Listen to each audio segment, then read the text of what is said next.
The night my dreams became forgotten memories, a tale of duality and repression. Have you ever had a dream where hold on? Scratch that.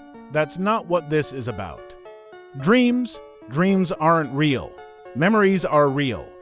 I used to think that dreams were just memories we hadn't made yet. I don't think that anymore. The reason is because the particular dream I'd had that night being the 28th of November, turned out to be a memory, albeit one I'd forgotten long ago. By proclaiming my dreams to be things which were destined to happen to me someday, I was able to aloofly dismiss them.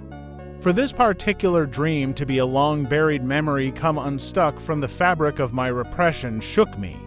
It shook me heavily. As a child, I looked forward to telling my mother of the previous night's dreams, expecting innocently for her to dismiss them as the silly, stupid tales I, deep down, knew them to be. It allowed me to go on with my day. After all, if no one is around to dismiss your dreams, who is to say they were even dreams at all? That's what happened to me the following night, the 29th of November. My mother, upon whom I had relied my whole youth, pulled the rug on me in the most hurtful of ways. If the best thing you can do for a person, particularly a child, is to dismiss their fears as odd tales, the worst thing you can do for a person is to validate their nightmares. That evening, when I had finally plucked up the courage to ask her about the dream, my mother not only affirmed my nightmare, she transfigured it into a memory.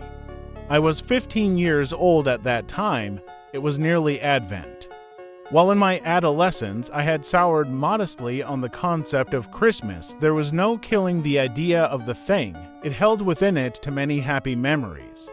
Myself opening presents, my sister opening presents, my sister's other body helping her by putting away the wrapping in the rubbish bag. My other body. What? What was I saying? What other body? I shivered. That was the thing about Christmas time. It was cold. The dream had been little more than a spur-of-the-moment fantasy. A gingerbread house sitting atop a little table in the center of the room. My sister had warned me not to touch it until the time was right. It needed to be photographed, she said, needed to be shown to the visitors before it could be devoured. I couldn't wait. Of course, in my waking life, I would never have shown such a lack of restraint. However, my dream body was decidedly out of my control. The whole room fogging with the sweet, pink haze of candy frosting, I started picking devilishly at the little gumdrops adorning the cottage's roof. My sister, in the dream, batted at my wrist. It didn't hurt. I didn't care about that. I combed over the scene in my mind. Had this happened? I think it had. It didn't happen like this, of course, but something caught my attention nonetheless. Standing next to my sister, just over her shoulder, was her other body. I don't know how else to explain it. There was another of my sister, same height. I can only assume the same weight, although I'm not sure how this could ever remain exactly the case, virtually identical in every way. She didn't speak, she didn't act for herself. She merely shadowed. What wrenched my guts around in repeated circular patterns was the creeping, lurking realization, no remembrance that she had always been around. Yes, that's right, I remember. My sister has always had two bodies, or had. I couldn't remember the last time I'd seen the other one. It was a horrible, freezing, tipsy feeling, and I wanted to be free of it. That's why I'd gone to Mother, for reassurance. Mum.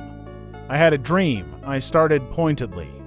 Yes, son, she replied. She was occupied with her chores. I couldn't help but remember another sight. Once she hadn't had to do this. Once she'd had help. We had help. I remembered a companion. An old friend who never smiled at me, but never frowned, who never played with me, but never abandoned me either. He was my other me. He wasn't his own thing at all. He was just me. I was not I at all. I was we. It was a dream about the other bodies, I blurted out. I hadn't a notion about how to phrase it properly, and it couldn't keep it inside my head any longer. The dueling realities of my proper memory and my lurking notions were to not inducing to keep to myself. Are you sure, darling? Mother replied cautiously. She didn't give a thing away. I felt tears start to well up. I'd never cry them. I was 15, of course. We didn't do that. Sorry. Yes. I think so. I covered myself so she wouldn't see. Mine and my sister's. Then came the words that would break my world. Oh, Nathan, I didn't think you still remembered them. I couldn't believe what I was hearing. These memories, they were reality. How could this be? How could this be true? Years and years of my earliest life, time spent followed around by my little shadow, observance of my sister's shadow. Now that I thought of it, I recalled Francie's shadow far more clearly than my own. My own had come almost as an afterthought. That made sense. My own other body had never really been someone to me. Why should I have looked at him? He was me. He never had done anything that would make him not me. Anything to separate himself. Francie, the two of them, I saw them together often and always. It had been as natural as anything to see both Francies, whether it was at the breakfast table, or in the garden, or... No, this couldn't be true. Why couldn't I remember? Why had I repressed this? Why couldn't I remember such a big part of my earliest years? Why did no one else know about this? I was sure that if I'd had two bodies, my friends, at least, would know about it. But even I hadn't known. I didn't know, but still, I remembered. What? So you're telling me they were real, Mum? My voice broke a little more than the usual amount. What? Mother finally stopped doing what she was doing. She slowly and eerily closed the washing machine door, took several paces closer to me. I felt as if I were 4 years old again, the size of a dog. Helpless, insentient. Look, Nathan. There's no use in thinking about that, okay? That didn't help at all. In fact, it made things much worse. What did they? Where did they go? I asked hollowly. I didn't want to know. I didn't want to think about it. It didn't make any sense. It didn't. I looked into my mother's eyes. They were blank, not frowning. Nor, either, were they smiling. Suddenly, I felt a tight force grip my sternum, and I exhaled raggedly. Go away. Mum, I shouted childishly, pushed her out of the way, grabbed onto the door handle as if it was my life jacket amidst a dark, deep, swirling blue ocean. It was so cold, I yanked on it and threw the door open. I ran out into the garden, my eyes darting about in a frantic search for some end to my memory, the eventual end of a rope I'd long thrown away. But I couldn't remember when, or why. Where had they gone? When had they been there? Why didn't anyone know? Why didn't anyone tell me? Where? I gasped. Where was I? I couldn't breathe all of a sudden. What escaped my throat then was a guttural, gurning, tubular noise akin to what I imagine a dying cockerel might sound like. I felt it. I felt it leaving me, or, rather, its absence. There was no other, there was only the two of me, and I had been taken away from me. For what reason, I didn't know, and I couldn't possibly care. No possible reason in the world would have been cause enough to inflict this pain on me, to make me forget my other half, too. I caught sight of a shadow looming from the side of the garage. A chill ran down my spine. There had always been a thin gap behind the garage. I'd used to crawl in there sometimes, me and my sister, often to retrieve lost balls and toys and things. But now, tears welled. I felt like I was about to throw up. Francie, I howled, help me. Where are you? I looked back into the kitchen. Nothing was there. Even my mother was gone. The lights had gone out. Surely she wouldn't. She would never have left me like this. Not now. I was sure there was a reason. A reason for everything. I just had to find it. V. I pulled back on the hedge branches, spat seeds, and waded through Benstink.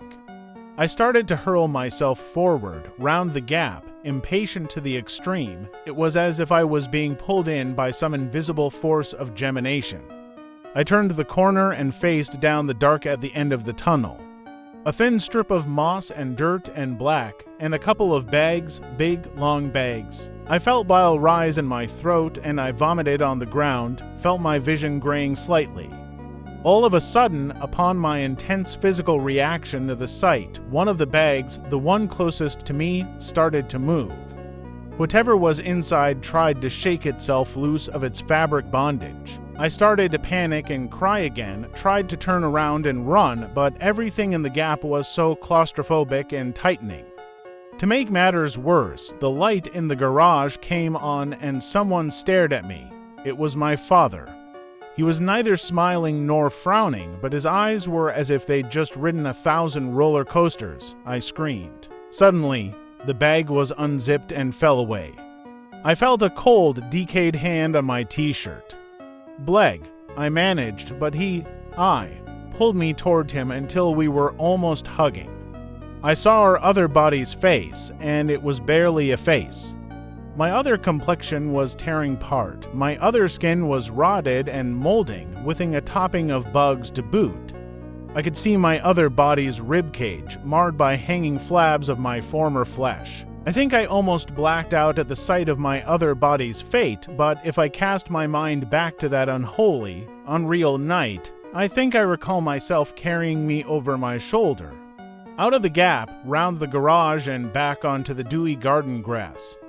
Just like we were children again, the next thing I knew, my father had gone inside to find my mother. Someone was standing over me, Francie, both of her. All was as it had ever been, except one of Francie was rotting and fleshy and balling tissue, and Francie, I wailed. I wrapped my arms around my chest in a desperate attempt to shake myself until I woke up, back in my bed, out of the cold, out of this horrid world which had tried to hide itself from me. Worst of all, after all these years, it had thrust itself upon me again. I wasn't ready then. Nathan smiled Francie, and I wasn't sure which one of her talked. The rotting one or the real one, my Francie.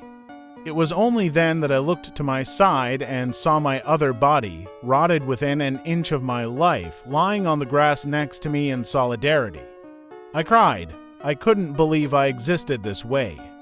And I couldn't believe our parents, had done this to me. Francie. Why? I moaned softly. They decided you were ready to live alone, Francie explained. Alone, I screwed up my face in confusion and discontent. What do you mean, alone? I was. We were one. You can't just. You need to move on, Nathan, Francie said simply. I've been fine without mine for years. Look what they've let happen, Francie, I wept. Look how it hurts them. How could mother and father have done this? Francie kneeled down and turned my cheek over to look at her. I was faintly aware of my other body looking up at Francie, too. I suppose the connection was still there between us. Still alive enough to not be dead, still too loyal to fade away completely. What do you want, Nathan? What would you have us do, after this long?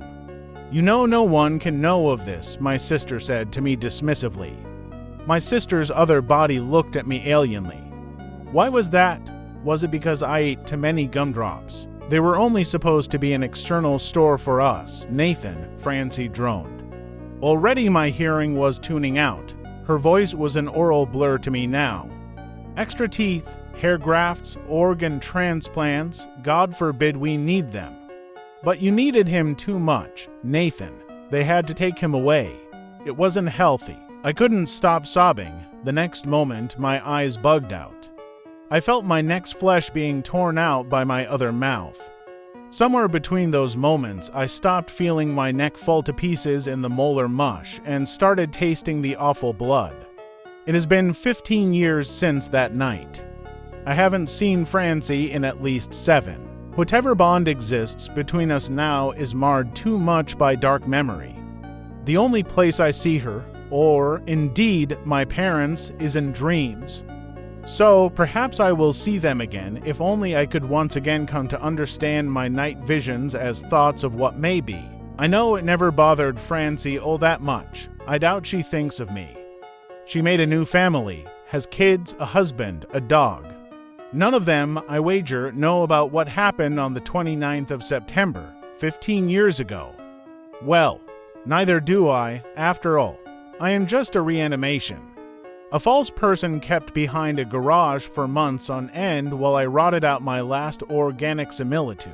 I only tell you this now in the hope that when you are fully grown, once I release you from that tank, you will remember what it felt like to be we.